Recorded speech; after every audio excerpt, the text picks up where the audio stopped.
네, 안녕하십니까. 저희 소프트웨어 융합 인재 양성 사업의 일환으로 추진된 드론 동아리의 마무리 보고 발표를 시작하겠습니다. 저는 드론 동아리장 이수민입니다. 예, 저희는 이 자리에서 저희가 다룬 기술 중심의 발표를 진행하려고 하는데요. 이 자리에서 다룬 기술을 중심으로 발표하는 이유는 1학년 후배들과 2학년 선배들의 경험을 공유하고 향후 발전 방향을 같이 모색해 볼 수 있도록 하기 위해서입니다. 네, 저희 발표의 목차는 다음과 같고, 먼저 개요를 설명드린 다음에 진행 내용을 설명드리고 발전 방향과 동작 시연 그리고 질문을 받으면서 마무리하도록 하겠습니다. 네, 먼저 개요와 목표를 설명드리도록 하겠습니다. 4차 산업혁명 시대에 운송수단의 꽃은 드론이라고 할 수 있습니다. 무인 항공기라는 점 덕분에 다양한 분야에서 활용이 되고 있는데요. 자율적인 비행이 가능하다면 이 드론의 강점을 더욱더 살릴 수 있을 것입니다. 그래서 저희는 저기 보이는 사진처럼 원하는 목적지까지 자율적으로 비행하고 다시 홈으로 돌아오는 그런 드론을 개발하기로 결정하였습니다. 저희의 목표는 이것이었습니다. GPS 기반의 자가 위치 인식을 이용한 자율 비행 드론을 개발해보는 것이었죠. 목표를 달성하기 위해서 프로젝트의 진행 방향을 여러 방면으로 구상을 해보았습니다. 처음에는 상용 드론의 컨트롤러를 트래킹을 해서 컨트롤러를 트래킹하거나 드론 내부의 프로세서를 뜯는 방식으로 진행을 하려고 하였으나, 그렇게 하면 그 방법이 이제 완성이 확실하지도 않을 뿐더러 이제 저희 팀원에게 남는 것도 없을 것 같다는 저희의 판단이 있었습니다. 그래서 저희는 프로젝트 멘토님의 코치 하에 밑바닥부터 처음부터 드론을 구현하기로 결정을 하였습니다. 조립부터 시작해서 조종, 그리고 저희의 조종으로 드론을 날리는 과정까지 처음부터 끝까지 저희가 다 진행을 해보는 것이었죠. 하지만 저희에게는 이 프로젝트에 앞서서 또다시 한 가지 중요한 목표가 있었습니다. 이 프로젝트를 진행하면서 팀원 모두가 새로운 것에 도전해보는 시간을 가지고 싶었습니다. 모두가 각자의 위치에서 다 같이 발전할 수 있는 프로젝트를 원했기 때문이죠. 각자의 위치에서 최선을 다하는 모습이 합쳐져서 이 프로젝트가 완성되는 모습을 보고 싶었습니다. 그래서 저희는 1학년 팀원들과 2학년 팀원들의 진행 목표를 달리했습니다. 인베디드 소프트웨어 개발에 대한 배경 지식이 그나마 있는 2학년 팀원들이 코어텍스 M4 기반의 보드를 학습해서 실질적인 드론 개발에 참여했고, 이제 1학년 팀원들은 ATmega 128 프로세서의 마이크로 프로세서를 제어하는 방법을 배우고, 그를 통해서 인베디드 소프트웨어 개발의 감을 잡아서 향후에 이 드론 프로젝트를 발전시킬 수 있는 기반을 잡기로 하였습니다. 그러면 이제 본격적으로 저희 드론에 들어간 부품 요소들을 간단히 소개해드리러 가려고 합니다. 먼저 저희는 프레임과 모터부터 구매를 해서 저희 드론의 기본적인 요소들을 이제 구매를 하였고요. 그 다음에 프로펠러와 배터리 또한 여분까지 넉넉하게 구매를 했습니다. 배터리는 2200mAh짜리 배터리를 사용을 했고, 실제 드론을 날릴 때 6분에서 7분 정도 날릴 수 있는 양이 됩니다. 그리고 저희 프로젝트의 핵심이라고 할 수 있는 세 가지 센서를 소개드리려고 하는데요. 먼저 GPS 센서, 그러니까 저희가 이 드론의 방향과 이 현재 위치를 알기 위해서 이 GPS 센서를 사용을 했고, 두 번째로 드론의 자세를 알기 위해서 구축 센서인 MTI3 센서를 사용을 했습니다. 세 번째로 현재 드론의 고도를 파악하기 위해서 기압 센서인 GY63 센서를 활용을 했습니다. 그리고 마지막으로 저희 드론의 테스트를 위해서 조종기와 그 다음에 조종기 리시버를 구매를 했습니다. 조종기는 푸타바의 T14SG 조종기를 활용을 했고, 리시버는 R7008SB 리시버를 활용을 해서 진행을 하게 되었습니다. 이제 본격적으로 저희들이 진행한 프로젝트의 진행 내용을 말씀드리도록 하겠습니다. 드론을 날리기 위해서는 드론 주변의 상황을 감지하기 위해서 다양한 센서를 활용해야 합니다. 저희가 한 달 동안 숱한 밤을 새가면서 디코딩한 센서는 위에 4가지입니다.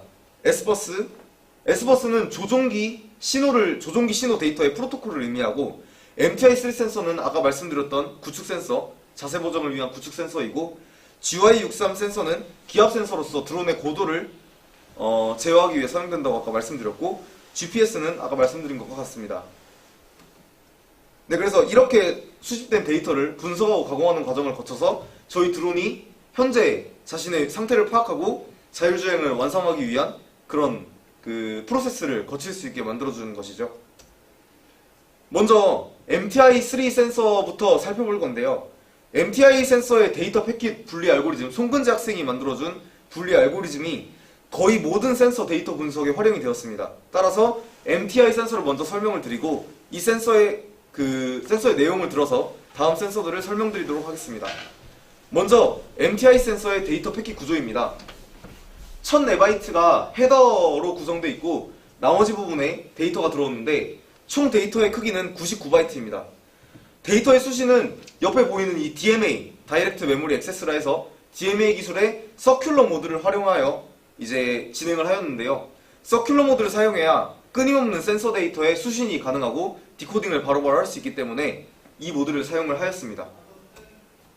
모든 센서의 디코딩은 이와 같은 여기 보이는 이 알고리즘과 같은 과정으로 진행이 되었습니다.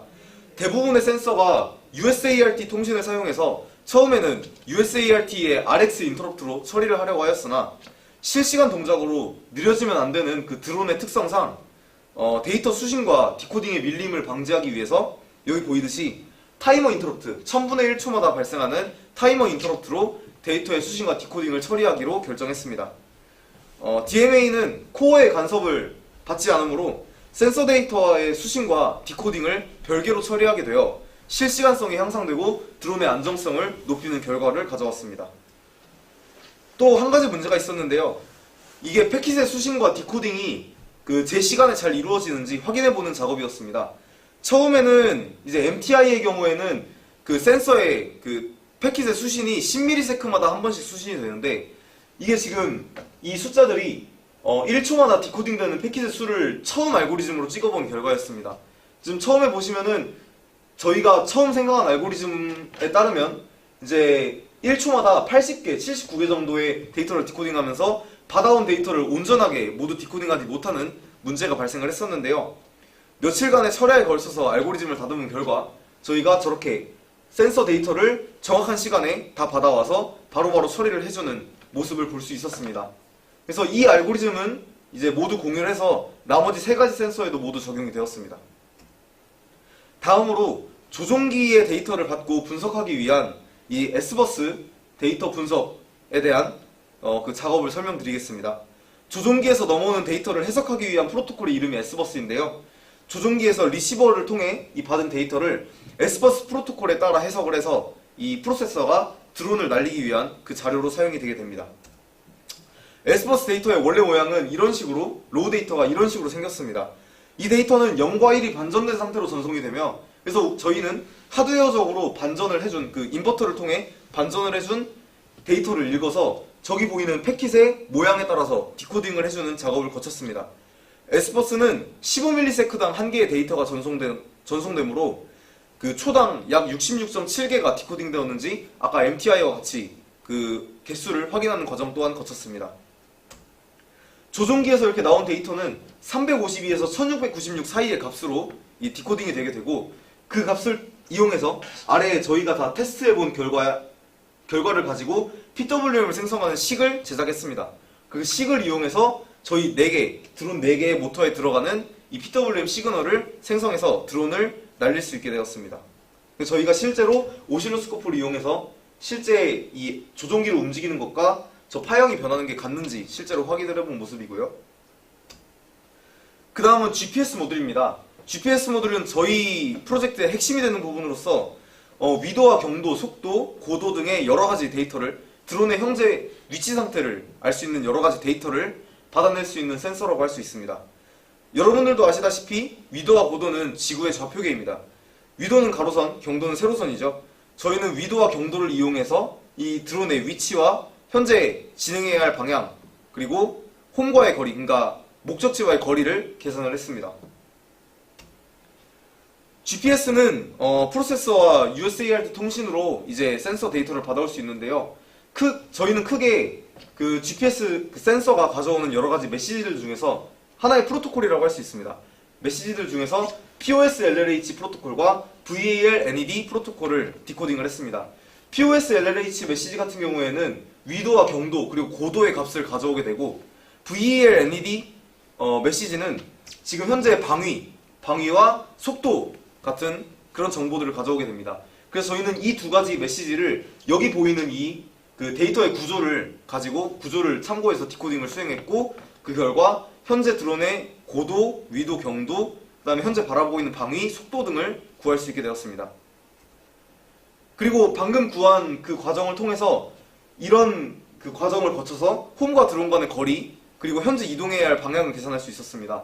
먼저 드론의 위도 경도를 구한 다음에 홈의 위도 경도, 미리 설정해준 홈의 위도 경도를 이용해서 계산을 해가지고 홈과 드론 간의 거리, 그리고 어느 방향으로 이동해야 하는지 이런 것들을 계산을 해냈습니다.